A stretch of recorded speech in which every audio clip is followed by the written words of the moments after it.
जय हिंद साथियों, आप सभी का स्वागत है स्टडी एसीसी के ऑनलाइन प्लेटफॉर्म पर। साथियों, हिंदी साहित्य के 5000 प्रश्नों की श्रृंखला का आज आपके सामने 2301वां प्रश्न प्रस्तुत किया जा रहा है। सभी प्रश्न बल्लाइन के रूप में दिए गए हैं और आज इस वीडियो में 100 प्रश्न इसी प्रकार के शामिल किए जा रहे हैं। तो साथियों, कम समय में आपको अधिक प्रश्न बनने वाले हैं, तो प्लीज़ आपसे अनुरोध है आप इस वीडियो को पूरा देखिए। पसंद आए तो लाइक कीजिए, चैनल को सब्सक्राइब कीजिए और वीडियो को हाइप करना मत भूलिए और अपने दोस्तों को शेयर कीजिए। तो साथियों, ये रहा आपके सामने पहला प्रश्न आज का और श्रृंखला का 2301वां प्रश्न। मुंशी प्रेमचंद को किस प्रकार का उपन्यासकार माना जाता है? मुंशी प्रेमचंद को किस प्रकार का उपन्यासकार माना जाता है? तो आदर्श उन्मुख यथार्थवादी उपन्यासकार उन्हें माना जाता है।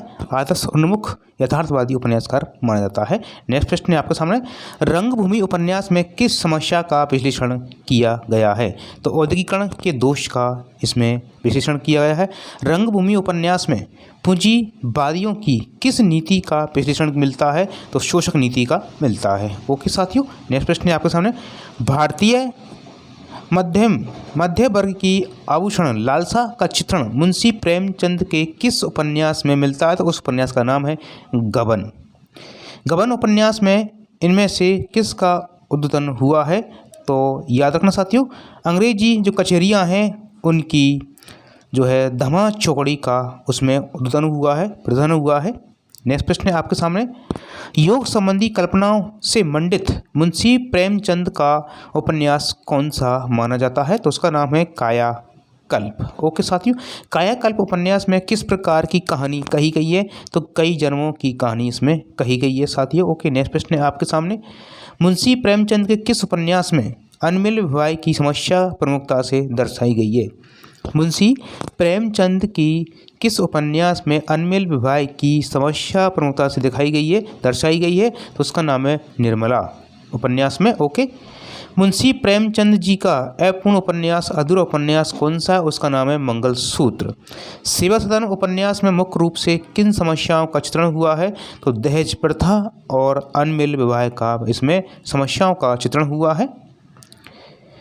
सेवा सदन में दहेज प्रथा के अलावा और किन समस्याओं का चित्रण हुआ है? तो सांप्रदायिक समस्या का चित्रण हुआ है, सांप्रदायिक समस्याओं का चित्रण हुआ है साथियों। नेक्स्ट प्रश्न है आपके सामने, किसानों की आर्थिक स्थिति को उबारने वाला प्रेमचंद का कौन सा उपन्यास है? तो उसका नाम है प्रेम आश्रम।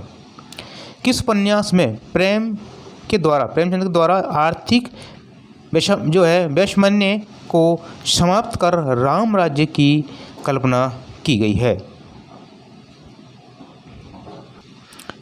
किस उपन्यास में प्रेमचंद के द्वारा आर्थिक वैमनस्य को समाप्त कर राम राज्य की कल्पना की गई? तो उसका नाम है प्रेम आश्रम। ओके साथियों, उपन्यास विधा को सशक्त रूप प्रदान करने में किसका महत्वपूर्ण योगदान रहा है? तो उनका नाम है किशोरीलाल गोस्वामी।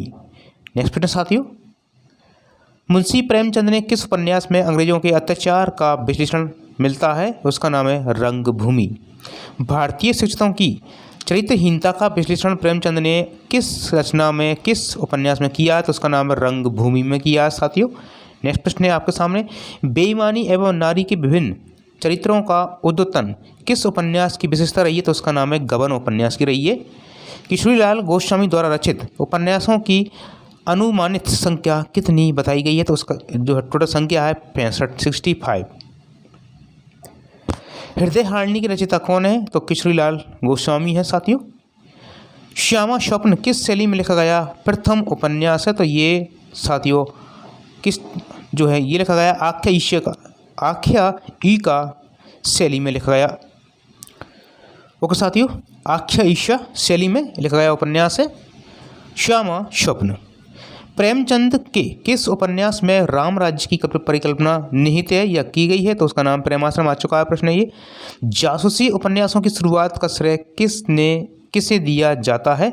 तो गोपाल राम गहमरी को दिया जाता है। कायाकल्प उपन्यास की प्रमुख विषय वस्तु क्या है? तो योग संबंधी कल्पना है।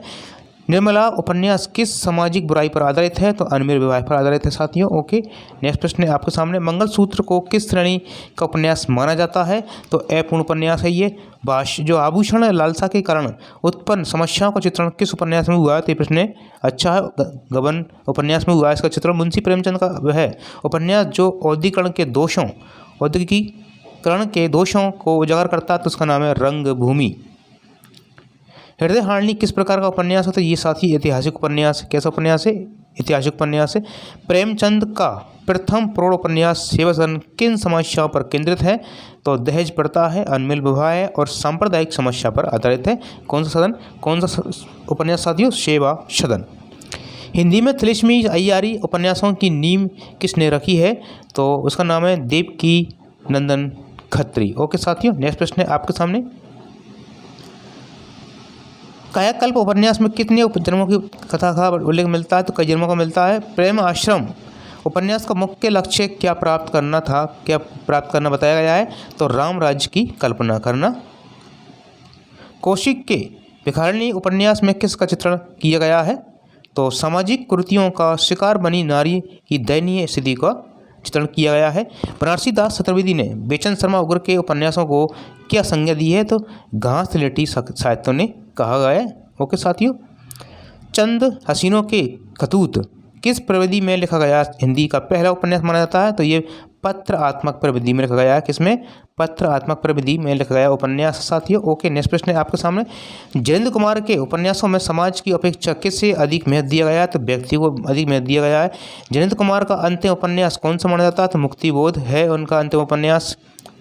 भगवती चरण वर्मा का सर्वोत्कृष्ट उपन्यास किसे माना गया है? तो चित्रलेखा को माना जाता है। बाणभट्ट की आत्मकथा उपन्यास के लेखक कौन है? तो हरिप्रसाद प्रसाद द्विवेदी जी है। बाणभट्ट की आत्मकथा किस शैली में लिखा गया उपन्यास है? तो आत्मक शैली में लिखा गया उपन्यास है। यशपाल किस विचारधारा के प्रमुख उपन्यासकार माने जाते हैं? तो मार्क्सवादी हैं साथियों। कैसे हैं? मार्क्सवादी हैं। मानस का हंस उपन्यास किस महान कवि के जीवन वृत्त पर लिखा गया है? तो तुलसीदास। ओके, नेक्स्ट प्रश्न है आपके सामने, मानस का हंस उपन्यास के लेखक कौन है? तो अमृतलाल नागर जी हैं। अमृतलाल नागर के किस उपन्यास में लखनऊ के चौक के रूप में भारतीय समाज का चित्रण हुआ है? तो बूंद और समुद्र उपन्यास में हुआ है। ओके साथियों, नेक्स्ट प्रश्न है आपके सामने, बूंद और समुद्र उपन्यास में भारतीय समाज के किन रूपों के अनगिनत चित्र मिलते हैं? तो रीति नीति, आचार विचार और निर्मित होती व्यवस्थाओं के बारे में चित्र मिलता है अनगिनत। नेक्स्ट प्रश्न, हिंदी का पहला आंचलिक उपन्यास कौन सा माना जाता है? तो उसका नाम मेला आंचल है साथियों। मेला आंचल से पूर्व नागार्जुन का कौन सा उपन्यास प्रकाशित हुआ था जिसमें आंचलिक की कमी नहीं थी? उसका नाम है पलचनामा। नेक्स्ट प्रश्न साथियों, नाचियो बहुत गोपाल उपन्यास में समाज के किस वर्ग के संघर्ष में जीवन की कहानी है? तो उसका नाम सर्वथा अपेक्षित भंगियों। ठीक है। कब तक पुकारूं उपन्यास में कहाँ के नटों का जीवन का चित्रण किया गया है? तो उसका नाम ब्रज के नटों का इसमें चित्रण किया गया है। स्वतंत्र भारत के ग्रामीण यथार्थ का पूर्णतः व्यंग्यात्मक पद्धति पर आधारित चित्रण किसने किया है? तो श्रीलाल शुक्ल द्वारा किया गया साथी। ओके, नेक्स्ट प्रश्न है आपके सामने, बाल मुकुंद गुप्त के शिव संधू के चिट्टे निबंधों में किस पर व्यंग किया गया है? तो लॉर्ड कर्जन और उसकी नौकरशाही पर चित्रण किया गया है। नेक्स्ट प्रश्न साथियों, आचार्य शुक्ल का प्रसिद्ध निबंध संग्रह जो 1930 में विचार वित्तीय नाम से छापा था, बाद में किस नाम से छापा गया था? तो चिंतामणि के नाम से छापा गया बाद में इसको। हिंदी के हास्य व्यंग्यात्मक निबंधकारों में सर्वश्रेष्ठ स्थान किससे दिया जाता है? तो हरिशंकर परसाई को दिया जाता है साथी। ओके, नेक्स्ट प्रश्न है आपके सामने, म्यूनिसिपैलिटी के कारनामे नामक निबंध के लेखक कौन है? तो हरिप्रसाद द्विवेदी जी हैं। ठेले पर हिमालय और पंच पश्यंती किसके निबंध संग्रह हैं? तो धर्मवीर भारती के निबंध साथियों ये। ओके, नेक्स्ट प्रश्न है आपके सामने, प्रिय नीलकंठी और रस आखेटक के रचनाकारक कौन है? तो कुबेरनाथ राय है। ओके, याद रखना। भूत के पांव, निठल्ले की डायरी और पगडंडियों का जमाना के लेखक कौन है? हरिशंकर परसाई जी हैं। चितवन की छां और तुरंत तुम चंद्र हम पानी किसके प्रसिद्ध निबंध है? तो ये विद्या निवास मिश्र के हैं साथियों। ओके साथियों, नेक्स्ट प्रश्न है आपके सामने, हिंदी में गद्य के लिए प्रसिद्ध बात साहित्य किस क्षेत्र से संबंधित है? तो राजस्थानी से संबंधित साथियों। ओके, बात साहित्य राजस्थान से संबंधित है साथियों। त्रिशंकु, आत्मनिपद, भवंती निबंध संग्रहों के लेखक कौन है? तो अज्ञे हैं। प्रणय और विवाह की समस्या को एकांकी की तकनीक का निर्वाह करते हुए किस एकांकी में प्रस्तुत किया गया है? तो उसका नाम है एक घूंट में, और ये रचना जयशंकर प्रसाद द्वारा लिखी गई रचना। साथ ही डॉक्टर नगेंद्र ने हिंदी का प्रथम एकांकी किससे स्वीकार किया है?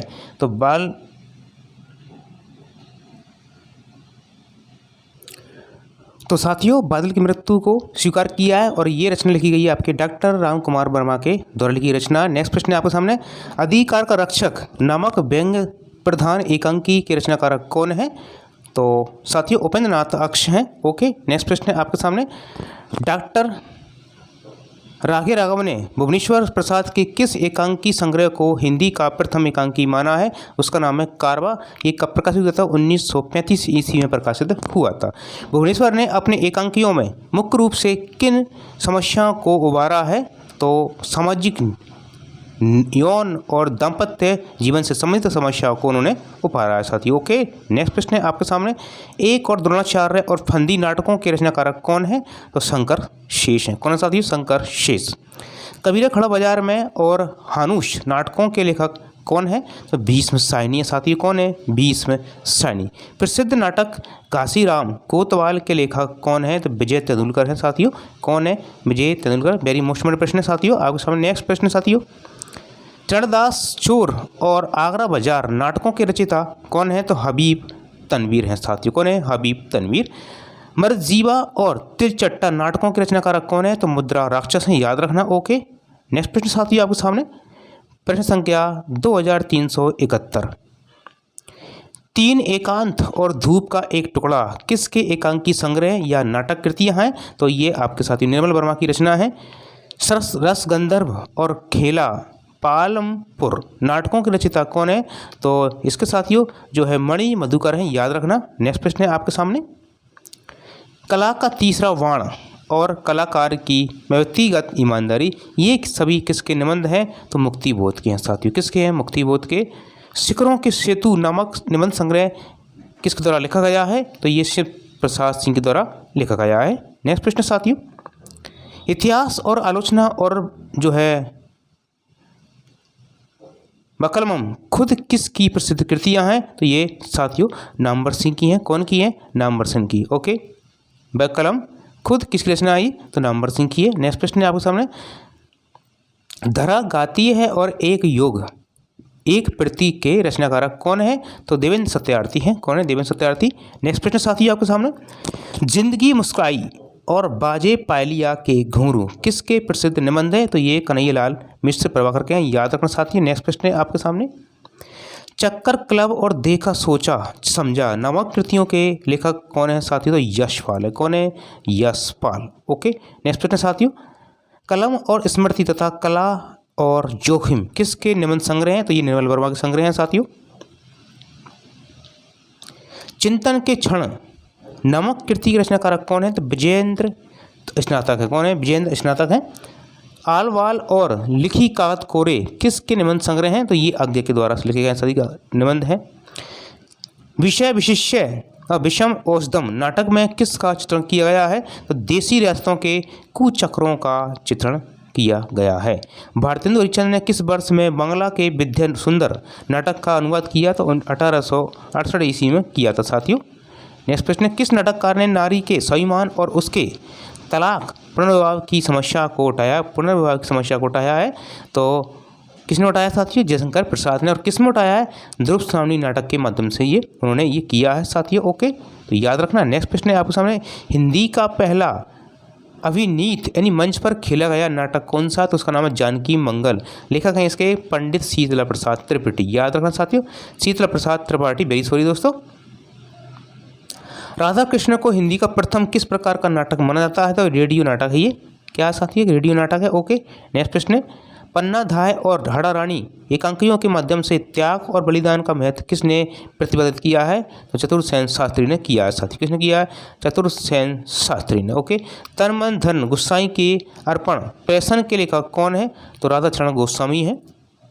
नेक्स्ट प्रश्न साथियों, शिक्षादान एकांकी के रचनाकारक कौन है? बालकृष्ण भट्ट हैं। कौन है? बालकृष्ण भट्ट। जनेऊ का खेल नामक एकांकी के रचयिता कौन है? तो देवकीनंदन खत्री हैं साथी। कौन है? देवकीनंदन खत्री। नेक्स्ट प्रश्न है आपके सामने, चार बिचारे और ए फजल वद तथा भाई मियाँ किसके एकांकी संग्रह हैं? तो ये पांडे बिचन शर्मा उग्र के हैं साथियों। ओके, रेशमी टाई, चारुमित्रा और इसके बाद विभूति और सप्तीकरण के रचनाकारक कौन है? तो डॉक्टर रामकुमार वर्मा ही है साथियों, आपको याद रखना है। नेक्स्ट प्रश्न है आपके सामने, दीपदान और कुमुदी महोत्सव जैसे प्रसिद्ध ऐतिहासिक एकांकी किसने लिखे हैं? तो डॉक्टर रामकुमार वर्मा के द्वारा लिखे गए हैं साथियों, याद रखना। तांबे के कीड़े, आज़ादी की नींद और स्ट्राइक एकांकियों के लेखक कौन है तीनों के? तो भुवनेश्वर है। कौन है साथियों? भुवनेश्वर। नेक्स्ट प्रश्न है आपके सामने, भूर का तारा, रीढ़ की हड्डी और मकड़ी का जाला किसके प्रसिद्ध एकांकी है? तो जगदीश चंद्र माथुर के साथी, जिसमें रीढ़ की हड्डी पुस्तक वो जो साथियों नाटक है एकांकी है वो आपके कक्षा 9 में लगी हुई है ये। नेक्स्ट प्रश्न साथियों, अंजू दीदी और सूखी डाली और साहब को जुकाम है किसके लोकप्रिय एकांकी है? तो उपेंद्रनाथ अक्ष की है साथी। किसकी है? उपेंद्रनाथ अक्ष की है। नेक्स्ट प्रश्न है आपके सामने, 10,000 विस्फोट और बीमार का इलाज एकांकियों के रचयिता कौन है? तो उदय शंकर भट्ट है साथी। कौन है? उदय शंकर भट्ट। नेक्स्ट प्रश्न, भले बुरे, एकादशी और सप्तरश्मि एकांकी संग्रह के लेखक कौन है? तो सेठ गोविंद दास हैं साथियों। कौन है? सेठ गोविंद दास। इंसान, प्रकाश और परछाई तथा 10 बजे रात किसके एकांकी है ये? तो ये विष्णु प्रभाकर की रचना है साथियों। अंडे के छिलके और बहुत बड़ा सवाल तथा रात बीतने तक किसके नाट्य प्रयोग हैं ये? तो मोहन राकेश के हैं। किसके साथियों? मोहन राकेश के। पर्वत के पीछे ताजमहल के आंसू और दूसरा दरवाजा के रचनाकारक कौन है? तो लक्ष्मी नारायण लाल हैं। कौन साथियों? लक्ष्मी नारायण लाल। ओके, नेक्स्ट प्रश्न, नदी प्यासी थी, नीली झील और सृष्टि का आखिरी आदमी किसके की थी नाटक का एकांकी है? तो ये धर्मवीर भारती रचना है साथियों, याद रखना एकांकी इनकी। डॉक्टर सोमनाथ गुप्त एवं अज्ञ प्रसाद के अनुसार एक घूंट एकांकी में किस समस्या को प्रस्तुत किया गया है? तो प्रणय और विवाह समस्या को प्रस्तुत किया गया है साथियों। नेक्स्ट प्रश्न है आपके सामने, छोड़िए दोस्तों, ये 104 प्रश्न हो चुके हैं। मुझे 100 प्रश्न करना था, परंतु कोई बात नहीं साथियों। आपको ये वीडियो पसंद आए तो लाइक कीजिए, चैनल को सब्सक्राइब कीजिए और वीडियो को हाइप करना मत भूलिए। ओके, धन्यवाद, थैंक यू वेरी मच।